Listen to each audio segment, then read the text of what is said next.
Assalamualaikum warahmatullahi wabarakatuh. Selamat siang semuanya.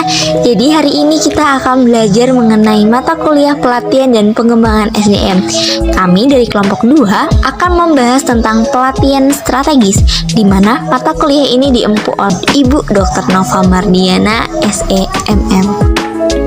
Sebelum kita masuk ke dalam materi, izinkan saya memperkenalkan anggota kelompok 2. Yang pertama, ada Delia Indriani. Lalu yang kedua ada Injira Adila Safira. Lalu ada Aisyah Rizka Ayundra. Dan yang terakhir ada Khairul Maulana. Adapun tujuan pembelajaran kita pada siang hari ini adalah yang pertama, mendiskusikan bagaimana strategi bisnis mempengaruhi jenis dan jumlah pelatihan di sebuah perusahaan. Yang kedua, menjelaskan tentang pelatihan strategis dan proses pengembangan. Lalu yang ketiga, mendiskusikan kekuatan dari fungsi pembelajaran tertanam dalam bisnis. Kita masuk pada bagian pendahuluan. Strategi bisnis merupakan rencana mengintegrasikan tujuan, kebijakan, dan tindakan perusahaan. Strategi bisnis membantu mengarahkan efektivitas perusahaan pada bagian produksi, keuangan, pemasaran, sumber daya manusia untuk mencapai tujuan tertentu. Strategi bisnis ini mempengaruhi bagaimana perusahaan menggunakan modal fisik, seperti pabrik, teknologi, peralatan. Lalu ada modal keuangan seperti aset dan cadangan kas. Dan yang terakhir adalah modal manusia atau yang kita sebut dengan karyawan.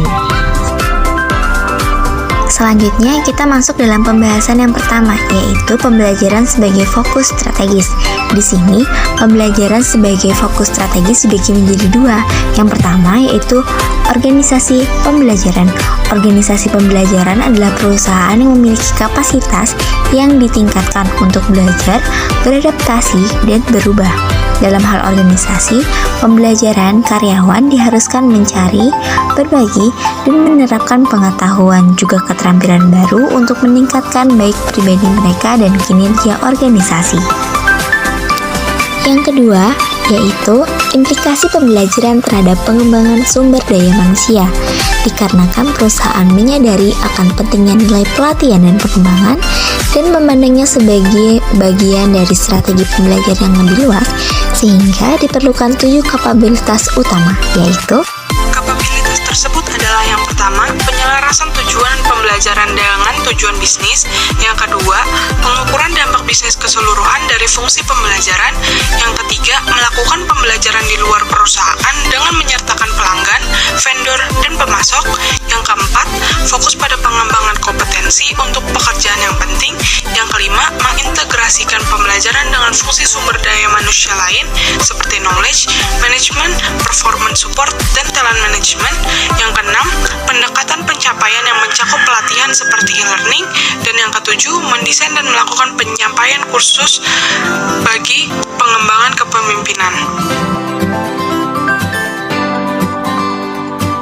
Lalu selanjutnya masuk ke proses pelatihan dan pengembangan strategis. Bagian pertama itu identifikasi inisiatif pelatihan dan pengembangan strategis yang mendukung strategi. Inisiatif pelatihan dan pengembangan strategis adalah tindakan terkait pembelajaran yang harus diambil perusahaan untuk membantunya mencapai strategi bisnisnya. Inisiatif pelatihan dan pengembangan strategis bervariasi oleh perusahaan tergantung pada industri, tujuan, sumber daya, dan kemampuan perusahaan. Inisiatif ini didasarkan pada lingkungan bisnis, pemahaman tentang tujuan dan sumber daya perusahaan, dan juga wawasan tentang opsi pelatihan dan pengembangan potensial. Inisiatif ini memberikan perusahaan peta jalan untuk memandu kegiatan pelatihan dan pengembangan khusus, yang juga untuk menunjukkan bagaimana fungsi pelatihan akan membantu perusahaan mencapai tujuannya, sehingga dapat menunjukkan bagaimana fungsi pelatihan akan menambah nilai suatu perusahaan tersebut. Lalu bagian selanjutnya ada penyediaan kegiatan pelatihan dan pengembangan terkait dengan inisiatif pelatihan dan pengembangan strategis. Setelah perusahaan memilih inisiatif pelatihan dan pengembangan strategis yang terkait dengan strategi bisnisnya, perusahaan kemudian mengidentifikasi kegiatan pelatihan dan pengembangan khusus yang akan memungkinkan inisiatif ini tercapai. Kegiatan ini termasuk pengembangan inisiatif terkait penggunaan teknologi baru dalam pelatihan, program pelatihan untuk kelompok karyawan tertentu, mengurangi waktu pengembangan, dan juga mengembangkan penawaran kursus baru atau yang diperluas. Contohnya, untuk meningkatkan pengalaman pelanggan, maka dapat dikembangkan pelatihan bagi karyawan toko yang berfokus pada peningkatan perilaku agar menghasilkan pengalaman pelanggan yang positif. Selanjutnya, identifikasi dan kumpulkan metrik untuk menunjukkan keberhasilan pelatihan. Metrik harus terkait langsung dengan strategi dan tujuan bisnis. Misalnya, metrik dapat mengevaluasi layanan pelanggan, kepuasan atau keterlibatan karyawan, perputaran karyawan, jumlah cacat produk, waktu yang dihabiskan dalam pengembangan produk, jumlah paten, atau waktu yang dihabiskan untuk mengisi posisi manajemen. Di dalam matriks ini terdapat 4 perspektif dan contoh matriks yang digunakan untuk mengukurnya, yaitu yang pertama ada pelanggan. Yang diukur dalam pelanggan ini yaitu waktu, kualitas, kinerja, layanan, dan juga biaya. Lalu yang kedua ada dari sisi internal. Dari sisi internal ini yang diukur adalah proses-proses yang akan mempengaruhi kepuasan pelanggan. Lalu yang ketiga, inovasi dan pembelajaran. Yang diukur di sini yaitu efisiensi operasi, kepuasan karyawan, dan peningkatan berkelanjutan. Lalu yang terakhir adalah dalam bagian keuangan. Yang diukur di sini yaitu profitabilitas, pertumbuhan, dan nilai pemegang saham. Selanjutnya yaitu proses pelatihan dan pengembangan strategis. Bisa kita lihat di sini, terdapat perumusan dan identifikasi strategi bisnis. Terdapat 5 komponen utama di sini. Yang pertama itu mission atau misi. Misi ini merupakan pernyataan alasan keberadaan perusahaan yang mencakup informasi terkait pelanggan yang dilayani, mengapa perusahaan ini terbentuk, apa yang dilakukan perusahaan, nilai yang diterima pelanggan, teknologi yang digunakan, dan lain sebagainya. Lalu komponen yang kedua yaitu goals atau sasaran. Komponen ini dilakukan agar sasaran yang diharapkan dapat dicapai perusahaan dalam jangka menengah hingga panjang dan mencerminkan bagaimana misi akan dijalankan. Lalu yang ketiga, external analysis atau analisis eksternal. Komponen ini melibatkan pemeriksaan lingkungan operasi untuk mengidentifikasikan peluang dan ancaman. Peluang ini termasuk pelanggan dan pasar global yang tidak dilayani, teknologi yang mungkin dapat membantu perusahaan, dan sumber potensial karyawan berbakat yang tidak terpakai atau kurang dimanfaatkan. Lalu komponen yang keempat ada internal analysis atau analisis internal.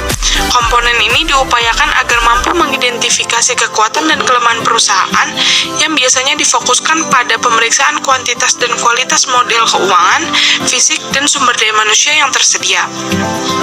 Lalu, yang kelima ada strategi choice atau pilihan strategis.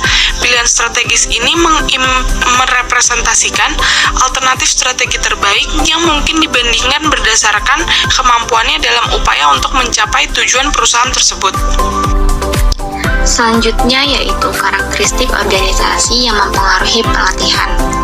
Terdapat 9 karakteristik, yaitu yang pertama ukuran perusahaan, di mana pelatihan berbeda antara perusahaan kecil dan besar.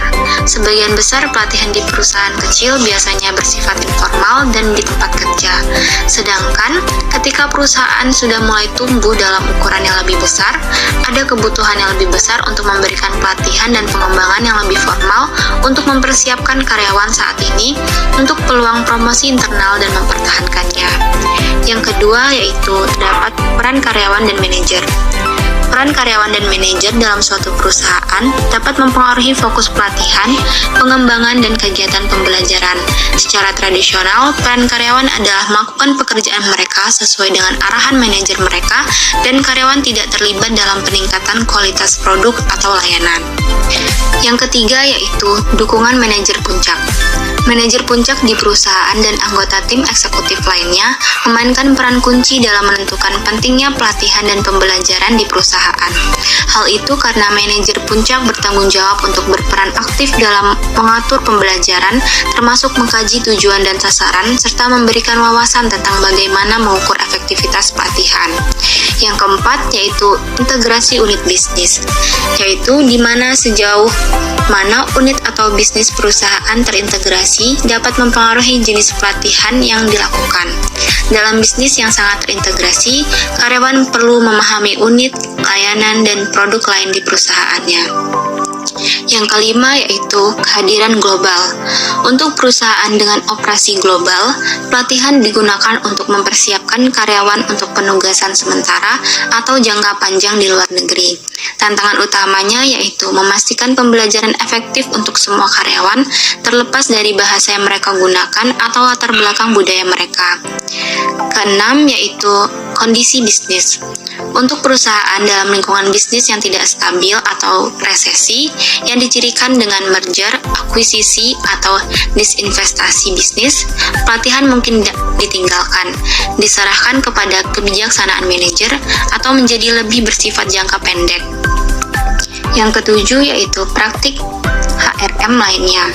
Praktik HRM ini berkontribusi pada daya tarik, motivasi, dan retensi modal manusia yang dapat membantu perusahaan mendapatkan keunggulan kompetitif.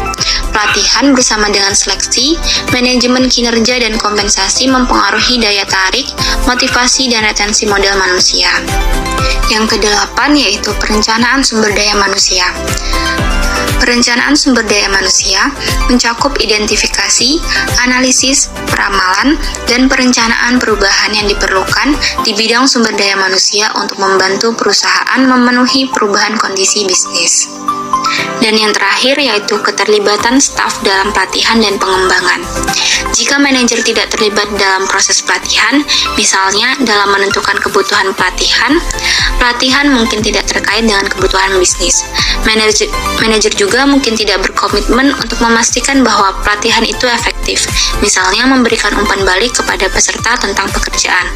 Akibatnya, dampak potensial pelatihan dalam membantu perusahaan mencapai tujuannya mungkin terbatas karena manajer mungkin merasa bahwa pelatihan adalah hal yang dipaksakan oleh departemen pelatihan daripada sarana untuk membantu mereka mencapai tujuan bisnis. Kebutuhan pelatihan dalam strategi yang berbeda. Strategi yang pertama yaitu strategi konsentrasi, di mana berfokus pada peningkatan pangsa pasar, pengurangan biaya, atau menciptakan dan mempertahankan ceruk pasar untuk produk dan layanan. Yang kedua, strategi pertumbuhan internal, berfokus pada pasar baru dan pengembangan produk, inovasi, dan usaha patungan. Yang ketiga, strategi pertumbuhan eksternal, yang menekankan mengakuisisi vendor dan pemasok atau pembeli bisnis yang akan memungkinkan perusahaan untuk memperluas ke pasar baru. Dan yang terakhir, strategi disinvestasi, yaitu menekankan likuidasi dan disinvestasi bisnis. Selanjutnya, model pengorganisasian Departemen Pelatihan dengan pelatihan terpusat. Pelatihan terpusat berarti bahwa program pelatihan dan pengembangan sumber daya dan profesional terutama ditempatkan di suatu lokasi dan bahwa keputusan tentang investasi pelatihan, program, dan metode pengiriman dibuat dari departemen tersebut.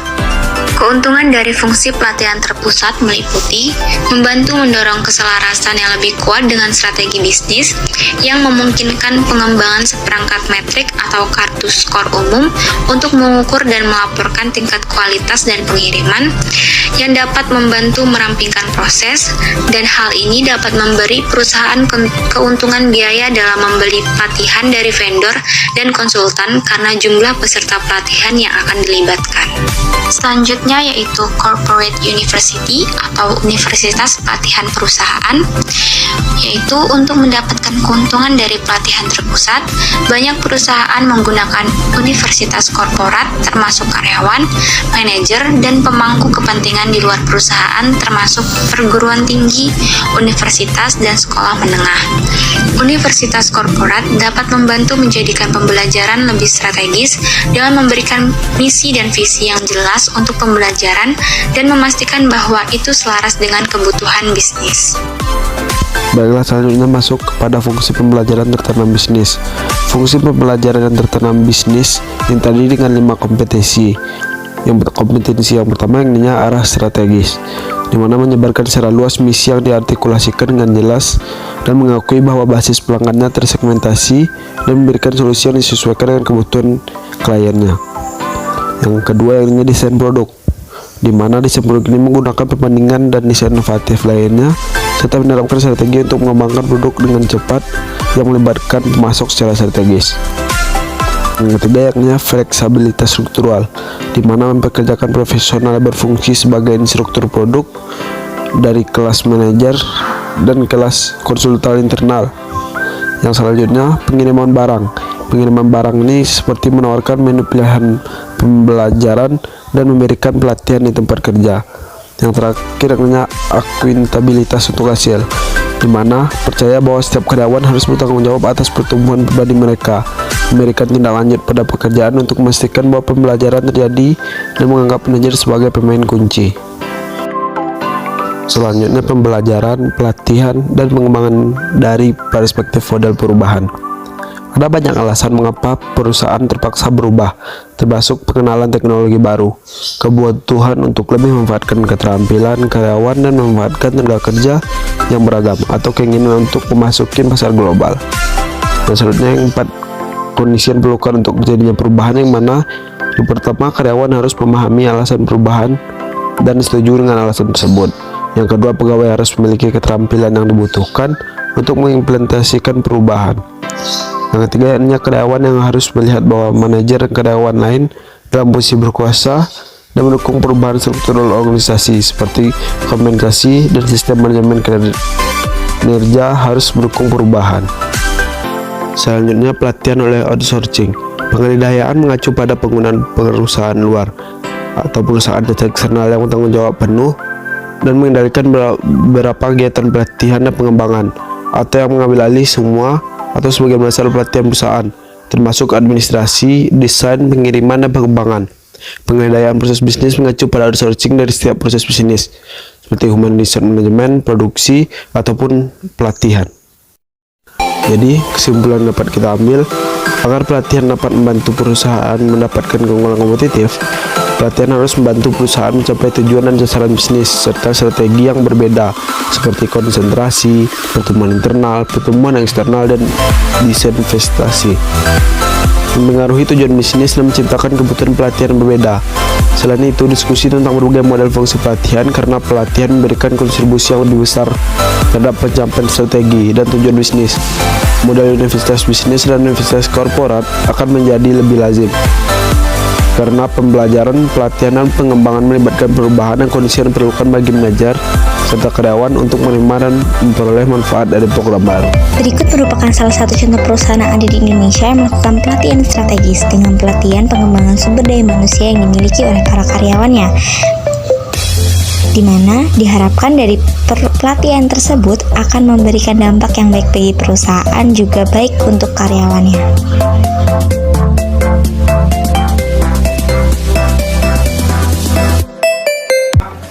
Teman-teman sekalian, dalam diri kita punya potensi besar, gitu ya. Kita punya sesuatu yang kemudian bisa membuat kita menjadi excellent di setiap aktivitas yang kita lakukan.